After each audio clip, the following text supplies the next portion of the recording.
students, welcome to my class. As you can see here, this is the part 5th, and today I am going to continue with the remaining part of the chapter 6th, class 9th, and the name of the chapter is Weathering the Storm in Erasmus. Guys, in this part we will discuss how for the first time in 4 days the survivors at the cyclone shelters were able to fill their valleys, and the next task of the brave boy Prashant was to organize a team of youth volunteers to clean the shelter of filth, urine and vomit and serve the humanity who had been injured. So guys, इस part में हम जानेंगे कि किस तरीके से जो प्रशांत था, ब्रेव बॉय था, उसने यूथ को संगठित किया और 4 दिनों के बाद जब उस रेड क्रॉस शेल्टर में भोजन पकाया गया तो किस तरीके से उन लोगों ने भरपेट भोजन किया।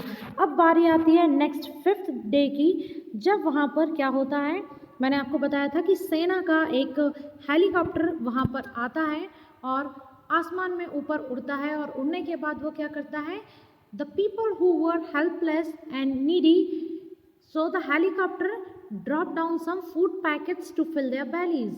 उनके पेट को भरने के लिए कुछ खाद्य सामग्री जो हेलीकॉप्टर्स हैं उनके द्वारा ऊपर से फेंकी जाती है और जब वे चले जाते हैं तो दोबारा उन्हें देखने के लिए कोई भी नहीं आता है। ये उससे आगे की स्टोरी है जो मैं अब यहाँ पर कंटिन्यू करने वाली हूँ। So guys, I hope you all have taken out your books. If you have not done yet, make hurry, we will start here. The youth task force gathered empty utensils from the shelter. अब ये जो youth थी उसने स्वयं सेवक दल ने शरण स्थल में से खाली बर्तन उठा लिए। क्यों खाली बर्तन क्यों उठाए? क्योंकि वे खाली बर्तन को दिखा करके शो करना चाह रहे थे, क्योंकि हेलीकॉप्टर बहुत ऊंचाई पर उड़ रहा था और उनकी बातें नहीं सुन सकता था, तो वो एक सिंबॉलिक वे में इशारा करके संकेतात्मक रूप में अपनी बात को उनके सामने रखने की कोशिश कर रहे थे। Then they deputed the children to lie in the sand left by the water around the shelter with these utensils on their stomachs to communicate to the passing helicopters that they were hungry। देखिए, जैसा मैंने आपको अभी बताया कि उन्होंने खाली बर्तन उठा लिए। Then they deputed the children to lie in the sand left by the water around the shelter with these utensils on their stomachs। उन्होंने क्या किया, उन्होंने बच्चों को ये जो शेल्टर हाउस था उसके चारों ओर जहाँ से पानी हट चुका था, रेत के ऊपर उन बच्चों को लिटा दिया और उनके पेट के ऊपर क्या रख दी, खाली बर्तन या थाली रख दिया, ताकि ऊपर से गुजरते हुए जो हेलीकॉप्टर्स वहाँ से निकलेंगे तो उन्हें ये पता चल जाए कि इन्होंने अपने पेट पर थालियाँ रखी हुई हैं। इट मीन्स ये इशारा कर रहे हैं कि हमारा पेट अभी भी नहीं भरा है, हम भूखे पेट हैं और हमें किसकी आवश्यकता है, हमें और ज़्यादा भोजन की आवश्यकता है। देखिए प्रशांत का ये जो माइंड है वो कितना इंटेलिजेंट है कि उसने सिंबॉलिक वे में अपनी बात उन हेलीकॉप्टर्स तक पहुंचाने के लिए, एक कम्युनिकेशन स्थापित करने के लिए उनको मैसेज देने का सोचा। द मैसेज गॉट थ्रू, और उनका मैसेज क्या हुआ, ऊपर उड़ते हुए हेलीकॉप्टर्स को पता चल गया। And after that the helicopters made regular rounds of the shelter. अब हेलीकॉप्टर क्या करने लगे, जब उन्होंने बच्चों को इस तरीके से देख लिया कि वे लेटे हुए हैं और अपने पेट पर उन्होंने थालियाँ रखी हैं, भूखे होने का उन्होंने साइन दिखाया, तो उस दिन के बाद से वो जो रेस्क्यू सेंटर था वहाँ पर जो वायुयान थे, जो फ्लाइट्स थी, जो हेलीकॉप्टर्स थे, उन्होंने उस एरिया का नियमित दौरा करना शुरू कर दिया। Air dropping food and other basic needs, साथ ही साथ उन्होंने न सिर्फ खाने के लिए बल्कि उनके लिए आवश्यक भोजन की व्यवस्था भी की और लगातार वहाँ से हवा हेलीकॉप्टर्स के माध्यम से वो क्या कर रहे थे, they were dropping food and other basic needs, खाने के पैकेट्स, ओढ़ने के लिए यहाँ पर देखिए कपड़े, कंबल, ब्लैंकेट्स, बेडशीट और इस तरह की मेडिसिन, इन सारी चीज़ों की व्यवस्थाएं उन्होंने कर दी थी। Prashant found that a large number of children had been orphaned. अब प्रशांत जो लीडर था इन सब का, उसने क्या नोटिस किया, उसने देखा कि बहुत सारे जो बच्चे हैं वो क्या हो चुके हैं, ऑर्फनेड। ऑर्फनेड मीन्स डिप्राइव्ड ऑफ पेरेंट्स, जिनके पेरेंट्स नहीं थे, अनाथ हो चुके थे। साइक्लोन में जिनके पेरेंट्स की क्या हो चुकी थी, डेथ हो चुकी थी। तो उसने पाया कि उसके एरिया में बहुत से ऐसे बच्चे थे जो अनाथ थे। सो देखते हैं अब उसने उनके लिए क्या किया। He brought them together and put up a polythene sheet shelter for them. Prashant ने उन बच्चों को क्या किया, इकट्ठा किया। He gathered those child and make a polythene sheet shelter for them, और उनके लिए पॉलिथीन की एक चादर लगाकर क्या बना दिया, ये देख सकते हैं बच्चों आप, यहाँ एक तंबू की तरह उन्होंने एक शेल्टर होम बना दिया है उनके रहने के लिए। Women were mobilised to look after them. Mobilised means activated. अब जो महिलाएं वहाँ पर बाकी थी, जिनके बच्चे इस आपदा में उनसे गुम हो चुके थे, वे अपने बच्चों को खो चुकी थी, ऐसी महिलाओं को उन अनाथ बच्चों की देखभाल के लिए लगा दिया गया था। While the man secured food and materials for the shelter, और वहाँ पर पुरुषों को क्या काम दिया गया था, उन्हें ये काम दिया गया था कि वे इन महिलाओं और बच्चों के लिए खाने की और बेसिक नीड की चीज़ें, मटेरियल्स वहाँ पर जुटाने लगे। तो देखिए बच्चों, कितना ब्यूटीफुल माइंड था प्रशांत का, जिसने अपनी मदर को खोने के बाद भी एक ब्रेवरी से वो खड़ा हो गया और उसने सभी लोगों का लीडर बन के अपनी लीडरशिप क्वालिटी दिखाते हुए, ऐसी परिस्थिति में हार ना मानते हुए, उसने सभी लोगों को एकजुट किया और सभी को अलग अलग कामों में लगा दिया। चलिए आगे देखते हैं। एज द वीक्स पास्ड, और जैसे ही ये समय बीतता गया, as the time passes, Prashant was quick to recognize that the women and children were sinking deeper and deeper in their grief. अब जैसे जैसे सप्ताह बीतने लगा, दिन बीतने लगे, तो प्रशांत को एक बात का पता चल गया था कि महिलाएं और बच्चे क्या हैं, वो और भी ज़्यादा दुखी होते जा रहे हैं। ग्रीफ मीन्स सॉरो, अनहैप्पीनेस, वे दुख में डूबते जा रहे हैं। तो देखते हैं किस तरीके के दुख की बात यहाँ की जा रही है। He persuaded the women to start working in the work program started by NGOs. अब प्रशांत ने फिर से अपना दिमाग दौड़ाया और महिलाओं को उनके दुख का आभास ना हो, इसके लिए उसने क्या किया, उन विमेंस को उसने एनजीओ के द्वारा चलाए जाने वाले जो भोजन तैयार करने का कार्यक्रम था, उसके लिए उन महिलाओं को तैयार कर लिया, और ऐसे जो समूह के काम थे उसमें उन महिलाओं को लगाकर भोजन बनाने का काम दे दिया, ताकि वे बिजी हो जाएं और अपने इस सौरों को भूल सकें। And for the child organise sports events, और उन बच्चों के लिए प्रशांत ने क्या किया, ही ऑर्गेनाइज स्पोर्ट्स इवेंट्स। और अब बच्चों, आपको पता है कि बच्चों को खेलना कितना ज़्यादा पसंद है, तो प्रशांत द लीडर, उसने क्या किया, उसने बच्चों का ध्यान दुख और तकलीफ से हटाने के लिए उसने उन बच्चों के लिए sports events organise, sports competition organise किया।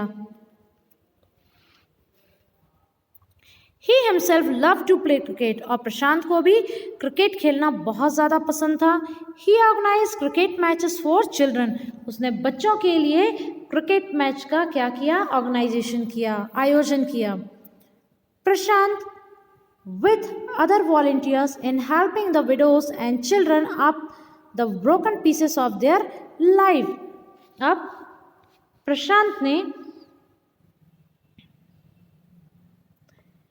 अन्य जो स्वयंसेवक, इट मीन्स जो वॉलंटियर्स थे, उनके साथ मिलकर जो विडोज वुमेन थी, जिनके हस्बैंड अब इस दुनिया में नहीं थे, विधवा हो चुकी थी, और जो बच्चे जो कि ऑर्फन थे, जिनके पेरेंट्स नहीं थे, उनकी सहायता कार्य में खुद जुट गया, ताकि वे अपने जीवन के जो उनका जो जीवन है टुकड़ों में बट चुका था, दुख और तकलीफ में बीत रहा था, उनकी मदद के लिए प्रशांत ने ठान लिया था कि अब मैं उनके लिए कुछ ऐसा करके रहूँगा ताकि वे अपने इस दुख और तकलीफ को भूल जाएं, so that they can forget about their past and this hitting of cyclone and they are lost.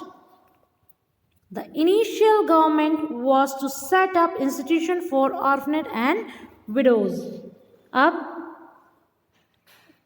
सरकार की भी पहली योजना थी, सबसे पहली प्राथमिकता, first priority you can say of the government to establish the institution for the orphanage and widows.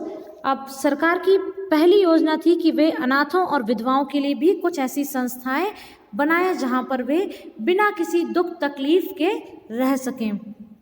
However, step was successfully resisted as it was felt that institution children would grow up without love.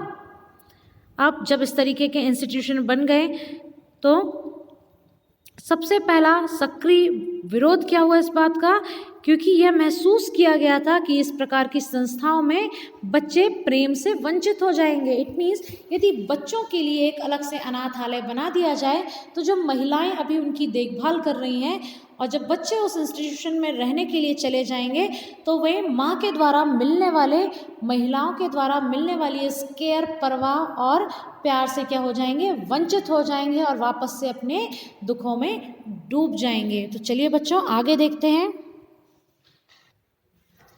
And they would suffer from stigma and loneliness. और यदि बच्चे इस अनाथाश्रम में चले जाएंगे तो वे किसका अनुभव करेंगे, वे सबसे ज़्यादा अकेलेपन का अनुभव करेंगे। और यदि विधवा जो महिलाएं हैं विडो हाउस में यदि वो चली जाती हैं तो वे अपने आप में एक स्टिग्मा मीन्स ब्लॉट, स्टेन, अपने ऊपर एक विधवा होने के दाग या धब्बे को लेकर के ही वे परेशान रहेंगी और पीड़ित महसूस करेंगी। Prashant's group believed orphans should be resettled in their own community itself. अब क्या हुआ, प्रशांत का जो ग्रुप था उनका ऐसा विश्वास था कि अनाथों को उन्हीं के संप्रदायों के भीतर अलग से बसाया जाए, उन्हें अलग एक फैमिली के रूप में अलग ना छोड़ा जाए। Possibly in the new foster families made up of childless widows and children without adult care.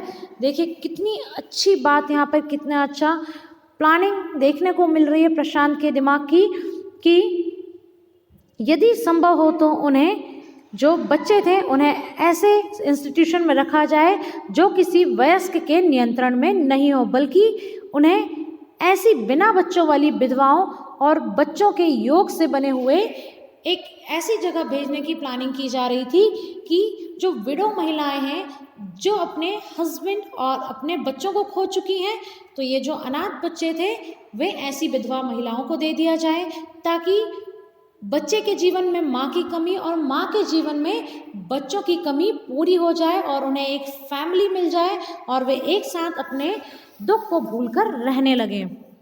It is 6 months after the devastation of the super cyclone. Up, we can say that this paragraph shows that the situation after the 6th month.